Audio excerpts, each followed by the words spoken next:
बिस्मिल्लाहिर्रहमानिर्रहीम। अस्सलाम वालेकुम क्लास 9। आज हमने रिव्यू एक्सरसाइज 3 का क्वेश्चन नंबर 1 करना है। क्वेश्चन 1 है हमारे पास, 4 option are given against each statement in circle the correct option. वो कह रहे हैं कि आपके पास 4 ऑप्शन है, इन चारों में से हर स्टेटमेंट के नीचे 4 ऑप्शन है, आपने जो करेक्ट ऑप्शन है उसको सर्कल करना है या टिक करना है। ठीक है, फर्स्ट क्या है, the set builder form of the set. उन्होंने एक हमें बिल्डर फॉर्म एक सेट दे दिया हुआ है, उसको देखना है कि उसका इन चारों ऑप्शन में से कौन सा करेक्ट आंसर बन रहा है। तो सेट बिल्डर में हम इसको सॉल्व करके देख लेते हैं। इस सेट बिल्डर में हमें एक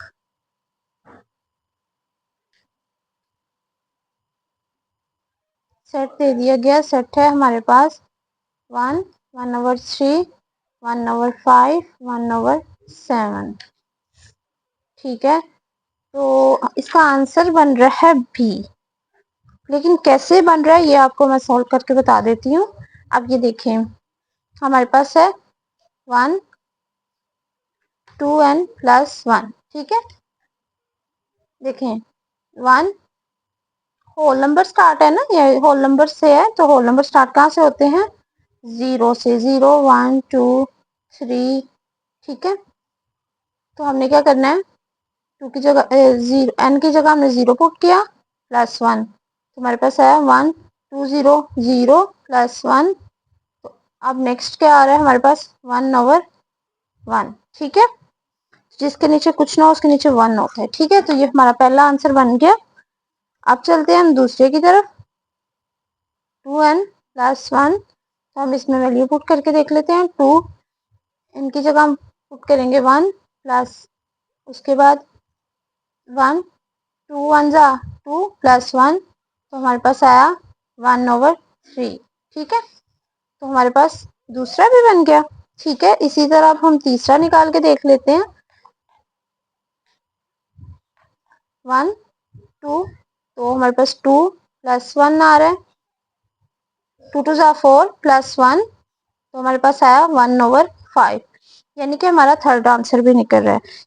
इसी वजह से हमारा बी ऑप्शन आंसर बन रहा है। ठीक है, अब हमारे पास सेकंड है, if a = empty then p a is. यानी कि a का हमने पावर सेट लिखना है, और a का पावर सेट कैसे लिखते हैं, देखें a हमारे पास क्या है, एम्प्टी है। अब इसका हमने पावर सेट लिखना है, तो हम इसको लिखेंगे, एम्प्टी है ब्रैकेट, ये एम्प्टी था, सो दैट्स व्हाई हमने एम्प्टी और इसका पावर सेट कंप्लीट कर लिया। तो हमारे पास ऑप्शन कौन सा बन रहा है इनमें से, ये भी नहीं है, एम्प्टी ये वाला बन रहा है। ठीक है, सी। अब हम चलते हैं थर्ड पे, इफ यू, ये इसका सेट दे दिया गया, ए का सेट दे दिया गया, यू का सेट है, ए का सेट है, बी का सेट है, और हमने क्या फाइंड करके आंसर निकाला है, यू माइनस यानी difference A intersection B is, इनमें से करेक्ट आंसर निकालना है। तो हम इसको सॉल्ट आउट करके इसका आंसर निकालते हैं। हम सॉल्व करते हैं। सबसे पहले हम ए इंटरसेक्ट बी करते हैं, ए का सेट लेते हैं, वो हमारे पास 1 2 3 इंटरसेक्ट आएगा, उसके बाद बी का सेट लिखेंगे 3 4 5। ठीक है, इंटरसेक्ट वो होता है जो दोनों में कॉमन होता है, वो हमने लेनी होती है वैल्यू। तो इन दोनों का इंटरसेक्ट क्या है, 3 है। ठीक है, ए इंटरसेक्ट बी आ गया। अब हमने इसका यू के साथ डिफरेंस लेना है, यानी कि U difference A intersect B. ठीक है, यहाँ पे हम लिखेंगे यू का सेट, यू का सेट है 1 2 3 4 5। ठीक है, डिफरेंस लिया तो यहाँ पे हमारे पास था 3। डिफरेंस ऐसे लेते हैं कि जो यहाँ वैल्यू यानी आंसर में इंटरसेक्ट ए इंटरसेक्ट बी हो, वो यहाँ हमारे ए इंटरसेक्ट बी में जो वैल्यू मौजूद है और यहाँ भी हो, वो हम स्किप कर देंगे और बाकी लिख लेंगे। यानी दोनों सेट में मौजूद हो वो वैल्यू नहीं लिखेंगे। तो यहाँ 1 2 4 5 आंसर आ गया हमारे यू ए इंटरसेक्ट बी का, U difference A intersect B का 1 2 4 5। तो यहाँ देखते हैं 1 2 4 5 कहाँ आंसर है, 1 2 4 5 2 3 1 3 4 5 1 2 3। तो हमारा आंसर आया 1 2 4 5। अच्छा, फोर्थ वन है हमारे पास, if A and B are overlapping sets then cardinal A difference B is equal to, यानी कि ओवरलैपिंग का मतलब है ए और बी के दोनों के सेट आपस में ओवरलैप कर रहे हैं। यहाँ पे मैं आपको बता देती हूँ, बुक पे भी आपके पे होगा।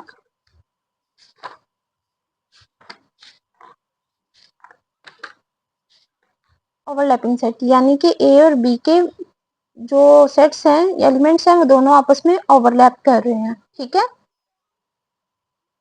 इसका आंसर हमारे पास बनेगा cardinal A difference cardinal A intersect B. ठीक है, अब हम चलते हैं फिफ्थ वन पे। फिफ्थ वन है हमारे पास, if A subset B and B difference A is equal to empty set. Empty set का मतलब ये जो साइन है हमारे पास, इसको हम बोलते हैं एम्पटी सेट। इसका मतलब होता है कि इसमें कोई भी सेट मौजूद नहीं होता, यानी एलिमेंट इज इक्वल टू।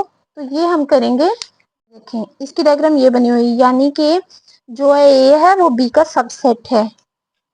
ए का सेट है उसमें बी का सेट है, उसमें ए मौजूद है। ठीक है, तो ये देखें B difference A is equal to empty set.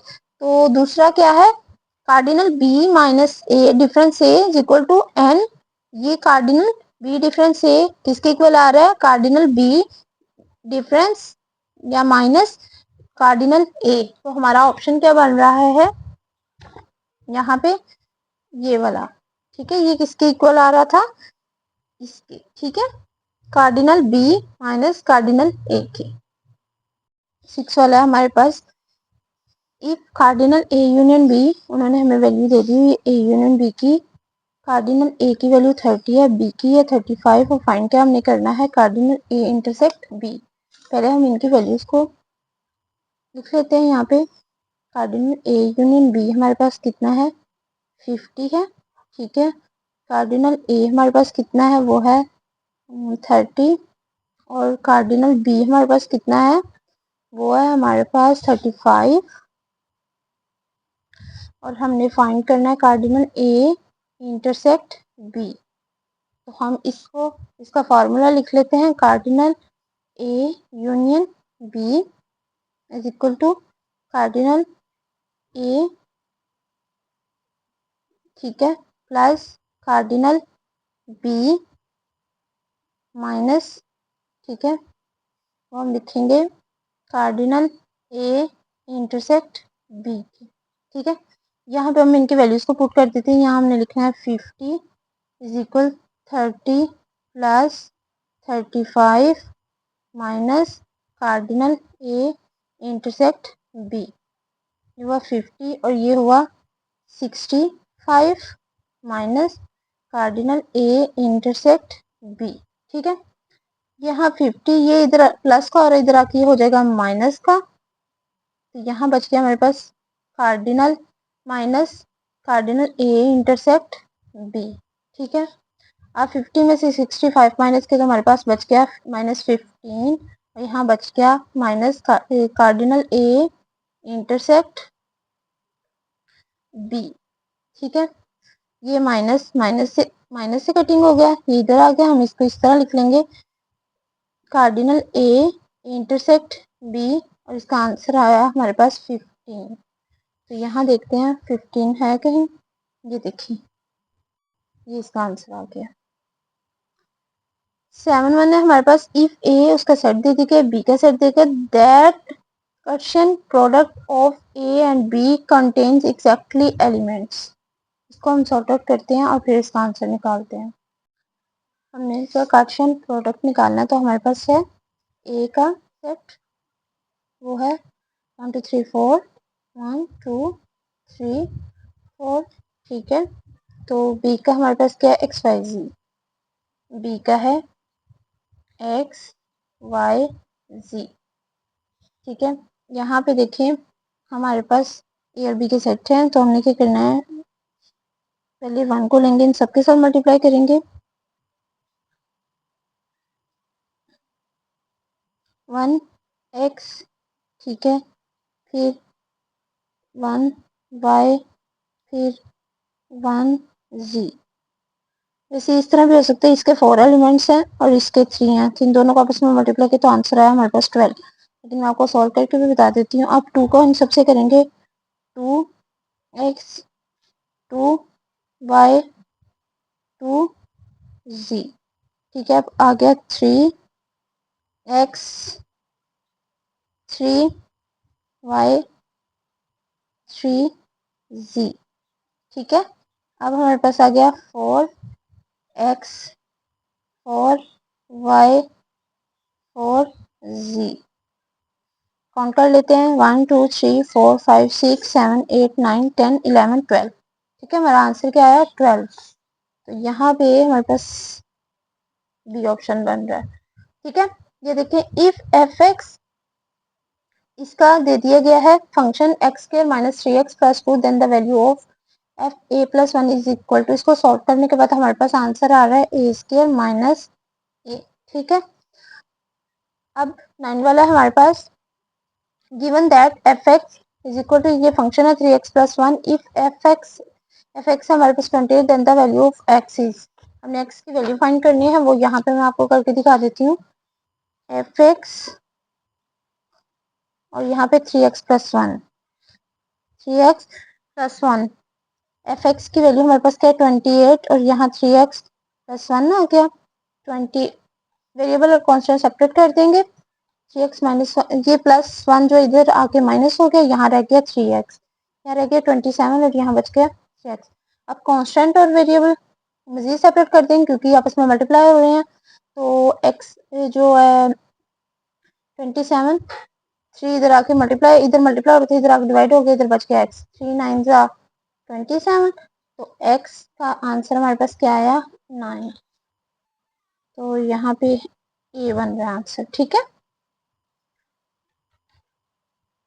अब हम चलते हैं लास्ट एमसीक्यूज की तरफ।